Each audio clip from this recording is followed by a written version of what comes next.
Hello, hello. I'm your host, and I'm Jordyn. And today we are joined with a very, very special guest, Indy. Why don't you go ahead and introduce yourself?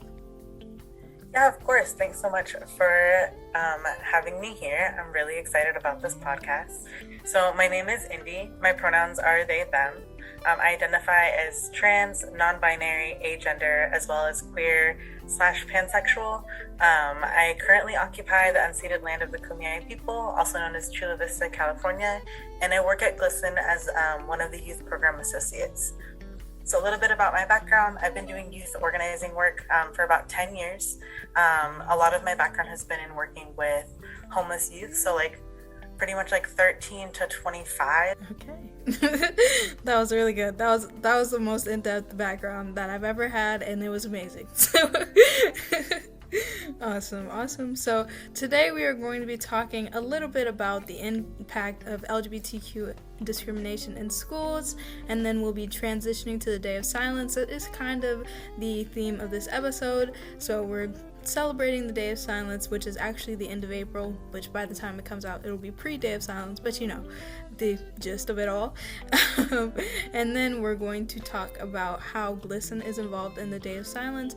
GLSEN is a very big part of it. I'm actually a part of GLSEN, if you guys didn't know, a part of their National Student Council, which is so happy. That's how I met Indy, and we've been pretty good ever since then. And we'll be talking all about what GLSEN does. So as listeners know, we're going to start with our Rose Thorn Bud, but if you don't know what a Rose Thorn Bud is, it's basically a highlight, success, small win, or something positive that happened today or within the last week. That would be the rose. A thorn is a challenge you experience or something you could use more support with. And lastly, a bud are some new ideas that have blossomed or something that you're looking forward to knowing more about or experiencing. So Indy, if you want to go ahead and get started, that would be great. Yeah, absolutely. So my rose for this week is definitely being here with you. I'm super excited. Have been looking forward to this since we first talked about it, and then our meeting last week got me really, really excited. And then my thorn is probably that Day of Silence is about 11 days away, which is really exciting. But on my end has a lot of organizing stuff that we have to finish, a lot of, bows that we have to put on and get things out to folks. So it's stressful. It's a little bit of a thorn, but the bud is definitely having Day of Silence. And I think it's going to be really amazing this year. I'm super excited to be working more with you. And then also Pride is coming up. Pride season is always really fun.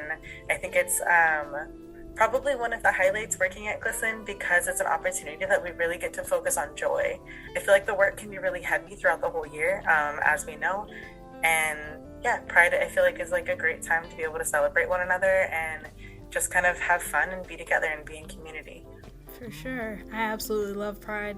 I've unfortunately only been to one Pride festival, and it was the most amazing experience of my life, but unfortunately, due to COVID and everything, I haven't been able to go.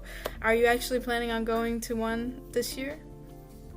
I'm not. I still think, you had said, with COVID stuff, being really careful with the COVID precautions. I think the parts that I really love about Pride are, one, people speaking up and being so open about being a part of our wonderful, beautiful, diverse community, as well as hearing a lot of the stories that people have to tell, and also supporting some of the more grassroots efforts that people are working towards. And then, I feel like it's a little bit a complex relationship, but I do appreciate a lot of the Pride corporate type of things that come out. I think for me, going into Target and seeing GLSEN's logo on stuff, and knowing that that funding is coming directly to work with students like you, but then also some of the other ones that may not be benefiting GLSEN. It's amazing to know that folks in a rural community far away that may feel isolated see something as simple as a rainbow button, and I'm oh, okay, I'm here, I'm valid, I'm not alone in this. And I think too that's also what's important about a lot of the advertisements, right? It's that marker of not being alone and not being isolated. I know for me it was really important to find other people that were like me, even if I didn't have the language.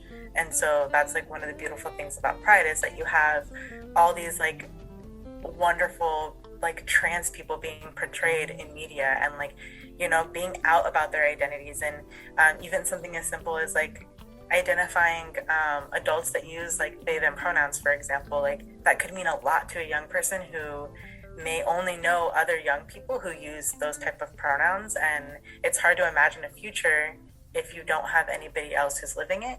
You know what I mean? Like as a trans person. Right. But yeah, that was a whole lot to say about pride, but definitely a soft spot in my heart. No worries. I think I'm also gonna go and indulge in the rant for a little bit. I know that there was one teacher I had, and I was telling them about my identity, and they had like no clue about what non-binary even meant. I was like, all right, bet, I'm going to educate you. And it was a very open conversation. It was a very positive conversation, which I was not expecting at all. And then there was like some funny questions where they were like, why do you go by they, he pronouns? Why don't you just like invent something new, like Z, them? I was like, hey, there are other like neo pronouns, and it's so cool. Yeah, it did mean a lot to me for sure. That's an amazing teaching moment that you were able to have for that person. Yeah, for sure. And their life was changed. Just a tiny bit. So just to get back on track with the episode, I will go over my rose thorn bud. A rose for me is just like, I got this internship that I was really, really, really excited to work on. So yeah, it is a marketing internship, and I was just super excited to just get that position. And because I was super nervous about it, like my armpits were sweating like during the interview. But yeah, I got it, and so I'm really excited to start in August. Thorn though, I recently, this is a thorn and a rose at the same time. I recently got a email that I had my roommate assignments for my college, which was great. But then I learned that they really weren't the roommates that I was looking for per se, because I contacted housing and I was like, can I get some LGBTQ accommodations? And they were like, yeah, sure. And then it turns out that nobody in the group chat was LGBTQ, and I was like, oh, this is an issue, because like it's not an issue per se, but I really wanted, like a small family. But I will reach out to them about that. And a bud would probably be just the internship and going to college as a whole. So yeah, that is my bud. I wanted to say congratulations on your internship. That is absolutely amazing. And then also wanted to validate that it is important, even just for safety and comfort, to like be in living quarters with people that you feel comfortable and safe with. So just like putting that out there and validating that experience. I hope that your college is accommodating, and if there's anything I can do to support, just let me know. Yeah, for sure. Oh, thank you. Appreciate that. So we're just going to get right straight into the episode, and we're going to talk about the impact of LGBTQ discrimination in schools. And I just want to hand the mic to Indy real quick, just to talk a little bit about your experience and how that was like when you were in high school. Yeah, thanks so much. So like I had said a bit earlier, I was in high school from like about 2007. I graduated in 2011, 10 years. No, we're going on 11 years ago. On that note. Anyways, so during that time, there was Prop 8 in California. That was like the Gay Marriage Equality Act. And for me, that was really hard because like there was like a lot of bullying in the hallways. That was like, oh yeah, I see, like we're voting on your rights. And like even having like teachers be like, oh, let's debate this. And like for me, it was like, these are like basic rights for me, and like let's debate this in class was really hard. But again, this was like I said, 10 years ago, when conversations around like trans identities and trans rights were not happening. And so like fast forward to the bills that we're facing today, like the Don't Say Gay bill in Florida and the anti-trans bills going on in states like Texas that actually criminalize gender affirming care for youth and actually label it child abuse. I could only imagine that the experiences of students in classrooms today with similar like debate topics and things like that would be incredibly harmful and challenging.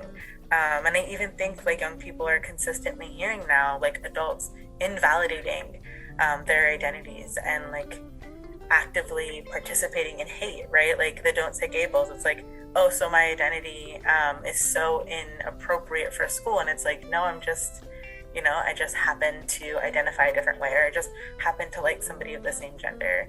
And it's like, we're taking these, I don't know, like really core parts of people's identities and making a political debate. And I feel like a lot of politicians right now, I mean, historically have, but specifically right now, are using LGBT youth and trans youth as like pawns to support whatever terrible things that they want to do, whether it's like, oh, we're doing all of these things so I can like support a re-election because I know this is a hot topic.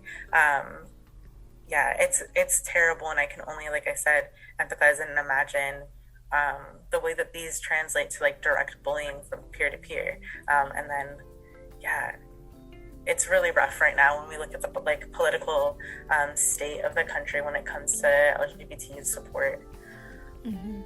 Yeah, I definitely remember, actually, that happened to me in class with the debating on, I remember when marriage equality, the law, like, saying that, it was such a good moment to have, like, same-sex marriage, like, be legalized. But I remember I was in Florida at the time, and everybody was, like, debating on it and was asking if this was really what we need right now.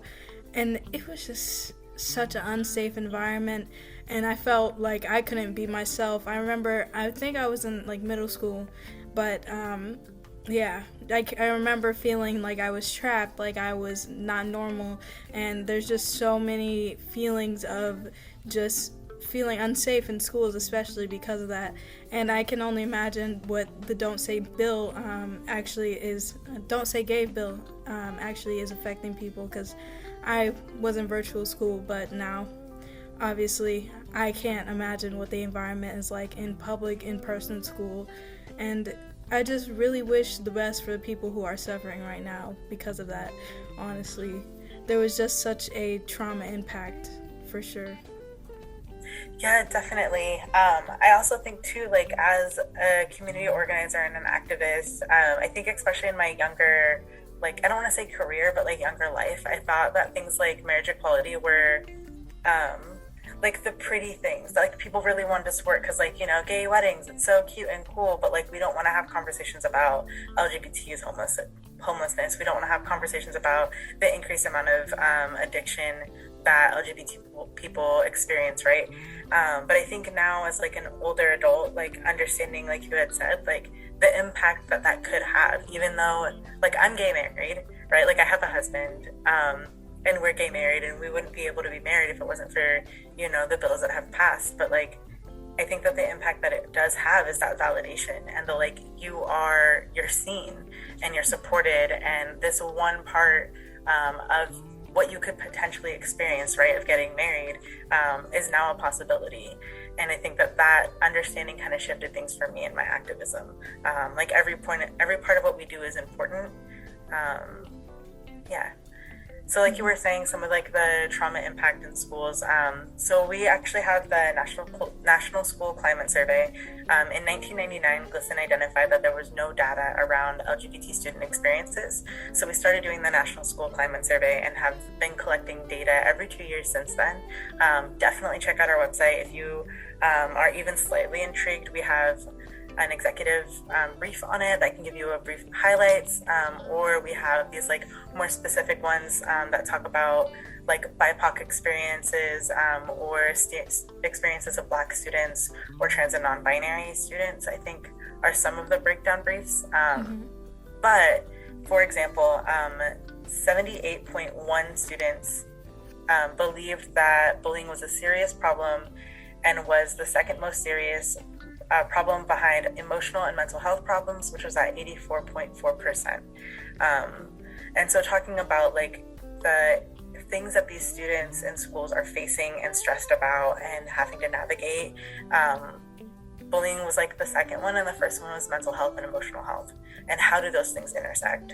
When students don't feel safe accessing school, which is somewhere they're required to be, it can cause like trauma responses and increased like levels of stress and fear in their bodies, which can have long-lasting effects. Yeah, I think I definitely have seen, and I wouldn't say that I have experienced LGBTQ bullying. Thank God. I know that there are so many peers of mine who have experienced it, and seeing them face these inner turmoils, especially when they're coming from a very homophobic household and then coming to school, especially to deal with this bullying and deal with this harassment from other students from varying levels to just a severe level to a mild level. Either way, it's equally as important, but not having a safe space in every single place that they're supposed to go to, home and school, is definitely such a, I can't imagine, a trapped feeling. I've said on this podcast that I've come from an LGBTQ household, so I definitely have the privilege to say that I haven't been feeling trapped, but I can only imagine how that feels. Do you have any input on that? Yeah, so I think for me, being out as a trans and queer student, there was a lot that had happened to me in school, and even things that now, I think I've said a few times, 10 years later, I still carry, and kind of have still come to terms with, and still kind of working through, to be honest, some of the severity of the bullying that I had experienced. I won't go into details, but I feel like as a younger person, a lot of it was minimizing it, and then now kind of coming to terms with the ways that those things impacted me and the relationships that I have. And so also going back to a little bit of the data, speaking about having students feel trapped at home and then unsafe at school, in 2019, the National School Climate Survey reported that 32.7% of students missed school at least once a month because they felt unsafe. 77.6% avoided school functions, and 71.8% missed extracurricular activities because they felt unsafe. And so thinking of okay, they're missing actual school. They're not going to anything that's outside of the classrooms, and then extracurricular activities like sports, students aren't accessing either. And so those are major ways that people are building community, and community is really what keeps people together and alive. If you're feeling alone, if you're feeling isolated, and then now you have no way to build out of that, it can be really, really challenging. I know for me, when I was in high school, I was also experiencing homelessness and was living in a group home that was actually ran by a Catholic organization. And unfortunately, they were very not great, to say it kindly. And so then experiencing some of the really messed up things at school, and then the comments from teachers and peers, and then also going to what was supposed to be a home, right? And feeling unsafe there, and feeling like my identity was invalid and oftentimes challenged, was very hard. And then going a little bit back to the statistics, when we talk about what students are experiencing in schools, only 56.6% of students did not report that they were being harassed, because they didn't think anybody would help. And out of the folks that did report, only actually 60.5% reported that the staff did nothing, or just told the students to ignore it. And so thinking about adult allies and thinking about the folks that students are supposed to rely on, if you don't have anybody showing up for you, or you feel like nobody will, that makes things so much worse. And so like I had said, my own experiences being in school, there was really maybe one teacher that I felt safe going to. And even then, I remember when this I got followed through school, and somebody was yelling, slurs and stuff at me from one side of campus to the other. And so by the time I got to class, I was distraught, and I wasn't going to say anything. I don't know, I just felt like I had to deal with it, or it wasn't worth it. And so one of my friends actually was like, hey, this is not okay, I'm going to say something.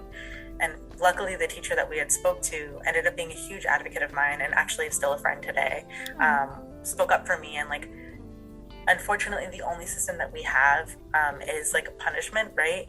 And so it didn't necessarily feel great to know that the student got punished, but it also wouldn't have felt great knowing that nothing would have happened.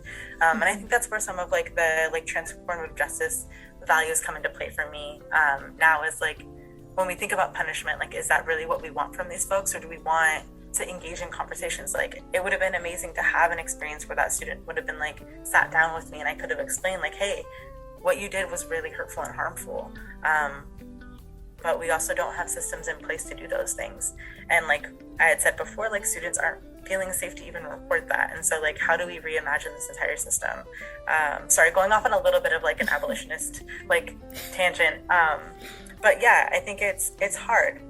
We can't think about things as black and white, but like, it's also, we need to think about things like safety, and safety can be very clear for a lot of folks and definitely needed. For sure. I think going on, like, what you were talking about with the idea of punishment, I feel like I myself am a little bit of an educational justice type of person. So, hearing that you were like, oh yeah, it's kind of hard that they are punished, but really, what is that student going to do from now on? He's just going to not do it in schools, but outside of schools, and still have that sort of mindset that being LGBTQ is harmful to society, which I hated saying that. And I feel like too, like, things like that can further push people from building an understanding, because like now the gay kid got this person suspended. Mm-hmm. And so like, the gay kid got me suspended, and so like now it just furthers that, like, I don't want to say hate because I feel like that's so strong, but like furthers that fear and like that stigma, or like even just like general negative feelings against like LGBT people, because now this one person did something that directly harmed you, and so you have almost like a justification or reasoning behind whatever negative feelings that you had originally had. Right. So it's just like, it's a really rough cycle. And I feel like, moving forward in time and like within schools, like having more conversations about what it actually means. And I know that we were going to talk about it a little bit, but I think I can already touch on the school to prison pipeline. And so like, for example, like getting that student suspended could lead to them getting involved with other systems of oppression. And we see that LGBT youth, specifically girls, are 3 times more likely to experience harsh discrimination. And so like that can also look in terms of like punishment. The school to prison pipeline is defined as a cycle of funneling students out of schools and into the criminal justice system. So we see that like students who are getting suspended, students who are getting like, I don't know if they do it anymore, which I hope that they don't, but I believe that they do, is they would do like drug searches on my campus. So they would have dogs come in and smell backpacks and check lockers, and it was really invasive. And so like things like that like directly pulled students out of classrooms and into the juvenile justice system, then furthers them into like this system of oppression and into the like specific like prison industrial complex, right? And so like we go from classrooms to juvenile hall, and then now that they have this record, it's hard to like do things like get a job, or like get into college, because now you have a gap or your GPA dropped because you weren't in school. And so like it just like creates this really long lasting cycle of poverty, for example, and then also traumatization. And so we also see that the ways that like the juvenile justice system is not set up for support for anybody, but like trans students and LGBT students are like specifically experiencing negative things within these systems. Like, for example, how you had talked about like being non-binary and needing to find like rooming accommodations, right? Like in the juvenile justice system, like you are forced to go into these like binary systems, which alone can be traumatizing. And then on top of that, now you have no rights, right? Like your body is consistently being invaded. And then I feel like you can't talk about the school to prison pipeline without addressing the high intersections of specifically Black students, but other students of color, and then also disabled students. There's like so much more to it. I know that's not the topic for today, but I think it's really important to set up the framework on why things like Day of Silence is so important, and why this like direct activist work is so important on creating systems of change for students. And like the ways that we actually show up for LGBT students. It's a lot. It's okay. I love A lot of words. you absolutely described it perfectly. I don't even have anything to add to it. Honestly, the best that we can do to avoid these issues is having those conversations, those meaningful conversations that you mentioned, instead of going directly to punishment or just not having those conversations at all, or even banning those conversations, such as the Don't Say Gay bill. As well as, GSAs and their impact as well. I know that my GSA was very internal because, the climate in the South is very not okay, to say the least. But as far as GSAs go, 95 rated the space to discuss LGBTQ topics to be important, as well as 79.6%, not 99, reported it as necessary so they could work with school staff to make a better school environment. And I feel like if you lead your GSA and make sure that they are included in these conversations, make sure they are actually going outside of the space to create, I wouldn't say uncomfortable conversations or conversations that nobody needs to hear, but conversations that people really need to hear just in order to create a safe environment both in school and equip others with the tools outside of school, especially when it comes to college or even the workforce or just other places where I guess it's not really prioritized to make the space like more inclusive, less about college but more about the actual workspace in general. That's all I had to say. Yeah, also with GSAs, like some of the like amazing impactful things that I'm seeing students do now are like they're even doing their own PD, so like their own professional workshops that they're doing for the staff on their campuses. And so doing workshops around pronouns and how to like respect some of the students that may be using neo pronouns, for example, like zir and zir, or using like they them pronouns. Like that is so incredible and amazing, and baby high school Indy could never imagine of doing something that incredibly impactful. And also, like, it's known now, I don't have the exact statistic, but if you check out our National School Climate Survey, I can guarantee you it's in there. But there is data around supporting the idea that if a school has a GSA on campus, that the entire school reports feeling safer. So even non-LGBTQ plus students and staff feel safer because they have an LGBT focused club like a GSA on campus. And so we're seeing how impactful these groups can be, even if it's just like a bunch of, really rad students getting together and talking about books or anime or music for an hour a week. You know what I mean? Like even just that presence can create an entire shift on the campus. So yeah, GSAs are incredibly important. Absolutely. Do you want to talk a little bit more about like your sort of experience with activism and just alleviating LGBTQ discrimination in schools? Yeah, absolutely. So talking a bit more about GSAs, my freshman year of high school, we had a GSA, and then as soon as that person who was running it graduated, it kind of dissipated. And so by my junior year, I was like, we need a GSA. This is super important. So I kind of kicked life back into our GSA, and then started doing planning for Day of Silence. So that was my first community organizing type event, unless you count creating a petition in like first grade to get pajama day back, because baby Indy really wanted to wear pajamas to school. But as far as like actual community organizing, Day of Silence was my first thing, and that really made me feel empowered.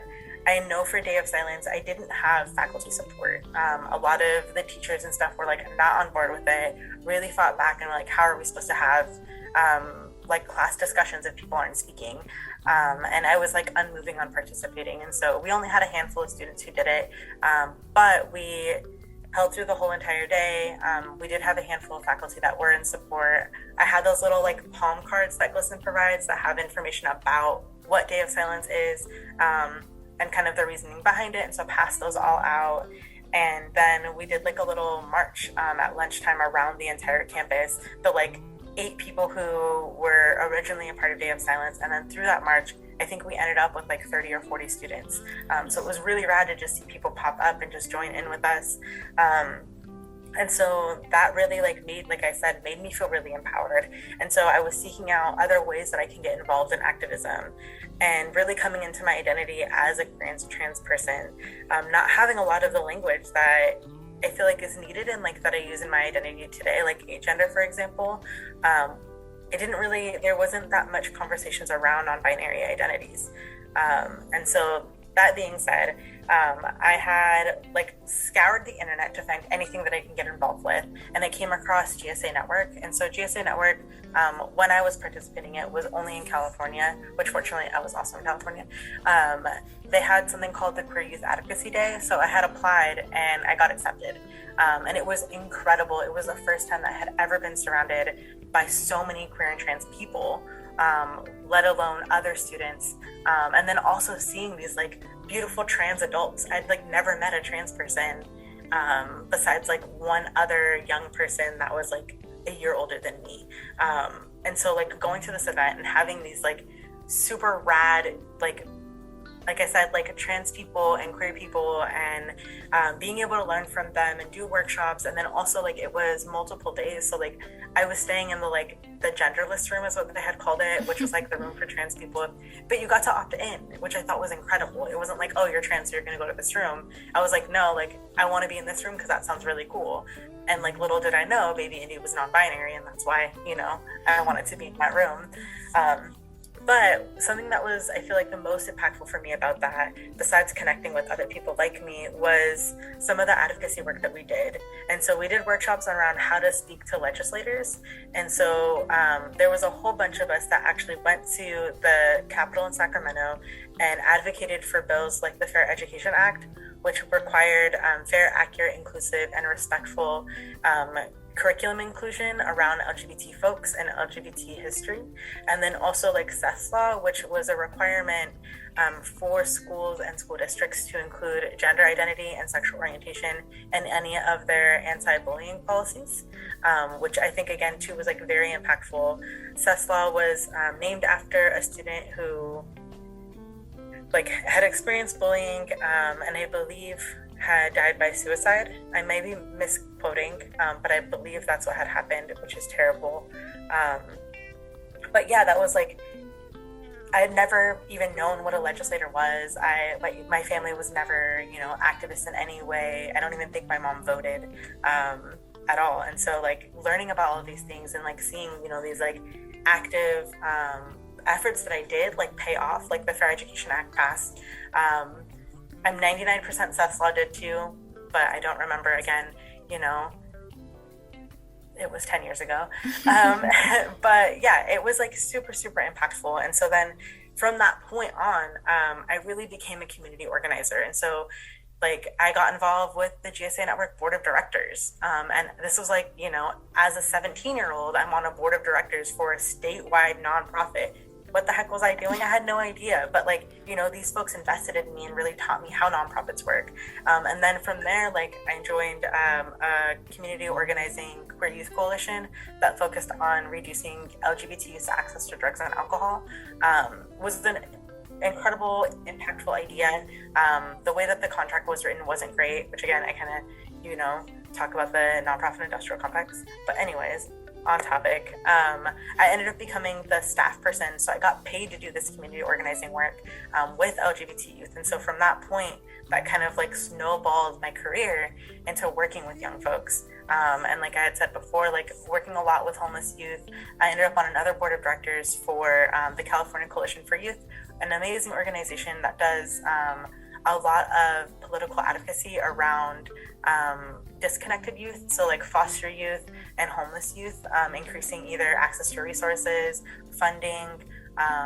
There's so many different things that they have advocated for. And so again, like going from GSA Network to now California Coalition for Youth, I was their youth board chair. And so what I did is I helped organize our conference, which is essentially a lot like for Youth Advocacy Day, but we had pulled together youth with experiences with homelessness or being in the foster care system all together in Sacramento, did workshops, and then brought them to the Capitol to tell their stories and advocate for bills or increased funding that would help them. And so, yeah, all of this to say that, like, it started with Day of Silence. It started with my GSA.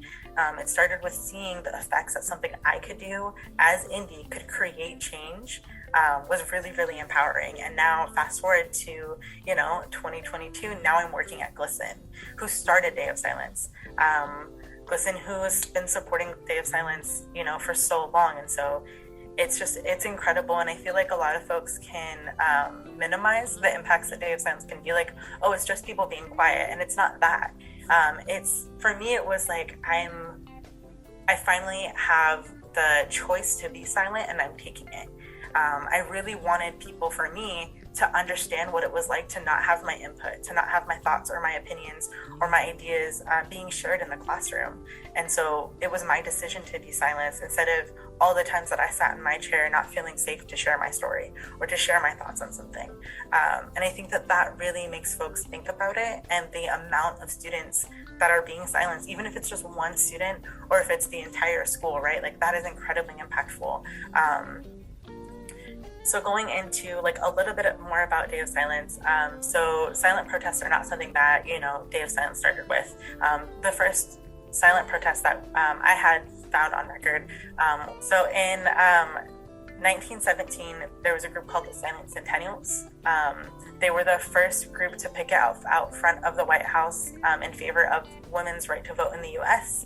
And they were named the Silent Centennials because they were silent. And that also drew a lot of attention to their actions, because I feel like a lot of people are used, when you see protests, for it to be very loud, right? And now you just have this group that are like silently holding signs and like walking. It's like, what is going on over there? And so then again, too, later in that year, in 1917, the NAACP had a huge silent protest, which was called the Silent Parade. That was in response to the deadly and violent attacks targeting Black people all over the country, but specifically in Waco, Memphis, and East Louisiana. And later in the year of 1917, the NAACP organized a protest that was called the Silent Parade, and it was in response to the deadly and violent attacks against Black people all over the country, but specifically in Waco, Memphis, and East St. Louis. And the response to that was really terrible. I don't want to go into too much detail because it can be very triggering or hard for folks to hear. But that was like another really, really impactful moment of silent protests when they first were recorded, right? I mean, I can imagine prior to 1917, somebody had thought about doing a silent protest, right? But this is what we have access to as far as records. And I think, too, it's really important to give that background, because when we talk about Day of Silence, like I had said before, it's not about one person. If one person participates, that's impactful, but it's that collective piece of it that we have folks that are participating in Day of Silence internationally. GLSEN focuses on the US, and that's where a lot of our resources are. That's where people can register if they're in the US, but I can't tell you how many emails I've gotten from people who are all over the country. I've gotten emails from like folks that are in China, folks that are in Canada, a lot of folks in Latin America that are like, hey, how can I register? I'm working on figuring out the logistics on that. Because our registrants get swag, there's like an issue with shipping, things like that. But it's incredible to see and hear the stories that folks are sharing of their participation in Day of Silence. I think it's so much bigger than just being quiet, is my like wraparound of all of Day of Silence. Because I feel like people on the outside just see it that way, right? And it's like, oh, I don't have to hear these students today. And it's like, no, think about it. Like, I think the overall message is that it's not, as you said, it's not about being quiet, but it's choosing to be quiet, because it's such a big thing around the LGBT community that our voices are often silent, our voices are often dismissed, our voices are often just like pushed aside, and overall it has such a negative effect. This is like, so when you're thinking about that effect and thinking about how it is to feel ignored and how it feels to be dismissed overall, it's like, Day of Silence and choosing to be silent has so much more impact when you really, really think about it. Can you tell me a little bit about actually the end of the sort of day, about breaking the silence rallies? Yeah, of course. So all of what we had talked about, the importance of being silent and participating and getting support from, teachers, as well as like other school faculty and peers. We do like a Breaking the Silence event. And so at the end of the day, we encourage folks to either get together or check our stuff out on social media to be able to break that silence. I think it can be really heavy. I think that might have been a mistake that I made when I was younger in organizing them, is that we didn't break it. We just kind of carried it home. And then it was like this like heaviness, right? And so what's incredible about Breaking the Silence is that it does create that collectiveness, that like people who are on campus that are participating can gather together and do it. Or if you are alone, or even if you can't actually participate, but you're showing up in solidarity on the inside, you can check out our Breaking the Silence rally, which I think is incredibly impactful, because I feel like there could be one student in like a really small rural town with a school population of under 1,000, and nobody's participating in Day of Silence. They don't have a GSA or anything, but then they tune in and they see how many people were participating, and they see how it is an international cause and how so many people are showing up in support and in solidarity for LGBT students. Can be incredibly impactful. I know we had talked a little bit about representation before, but I feel like Day of Silence and like Breaking the Silence really gives a platform to show the like activist part of showing up, and not the just like I'm here and I exist and that's like resistance, you know what I mean? It's the like the part of like, these are all of these people that are showing up and doing work. These are all the people that are here and really speaking out against anti-bullying, anti-LGBT either legislation or bullying, or any type of discrimination that students are facing. But yeah, so 2 parts of Breaking the Silence. You can definitely do it on your own. You can engage with the folks that you're working with, or you can participate on our Instagram. We'll be doing an IG Live. We usually get some pretty rad influencers to join in, but the most important part, at least to me, is the students that are going to be a part of it. And so, Jordyn, no pressure, might be on there as well. And we have some other amazing students that are on our National Student Council. Yeah. You best believe I'm gonna be a part of it. Honestly, hearing it makes me feel so like empowered, and it hasn't even happened yet. I'm like, oh my god, I cannot wait for this. I love how you said that. I love how you mentioned the people in rural areas and people who might not be actively able to participate, either because they're not out or because of just that unsafe environment, especially in rural areas. I was in a rural area for some time, and it was something. It was something. But definitely seeing that all across the world, and seeing that GLSEN is like actively promoting this event, seeing the people a part of this event, is just such an empowering, inspiring feeling. It's like, wow, I can't believe I'm in a time where I get to witness this. It's absolutely amazing. So that being said, Day of Silence, you should definitely participate if you are able to, and you can definitely participate even if you are just alone in your room, seeing what GLSEN does. So that is Day of Silence, and we're going to kind of transition into more about GLSEN, since GLSEN is just this amazing thing, and I love being a part of it. Yeah. Another thing that I did just want to say on Day of Silence is that even if you're not in school, you can participate. We actually have some amazing partners that are participating that are either corporate, or we have like a mental health group that we partner with as well that will be participating in Day of Silence. And so even if you're not in school, you can still participate. And then also, leading into more about GLSEN, if you are not in school, you can still support and participate in GLSEN as well.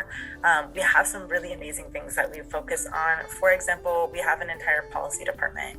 And so these are some amazing, amazing people that are focused on supporting either local or national efforts to either fight some of these anti-LGBT bills or support bills that, make life a little bit easier for LGBT students. And so they're great. 10 out of 10, would recommend connecting with our policy folks. We also have an amazing Devo team.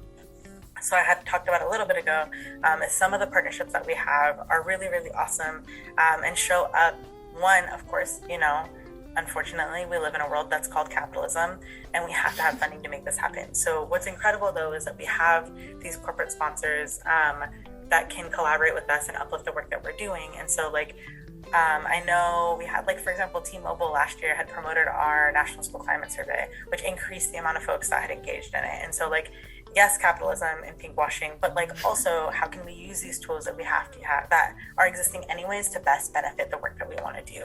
And so our Devo team, huge shout out to them. They are really, really awesome. We get to do some really, really rad collaborations. Which, check out social media. You'll see some of the collabs coming up in Pride. And then I talked about already is our research institute. So we have an entire institute dedicated to the National School Climate Survey and supporting similar efforts. Folks can do, like, local climate surveys, and our research department is a really great resource to build that out, as well as they do some international work, so supporting other countries that want to do some type of National School Climate Survey in support of gathering data on LGBT youth experiences. They're really great people too. And then I feel like one of the most accessible parts about GLSEN, one is me. No, I'm just kidding. Is our chapter network. So GLSEN has a national chapter network. So they're all absolutely amazing people.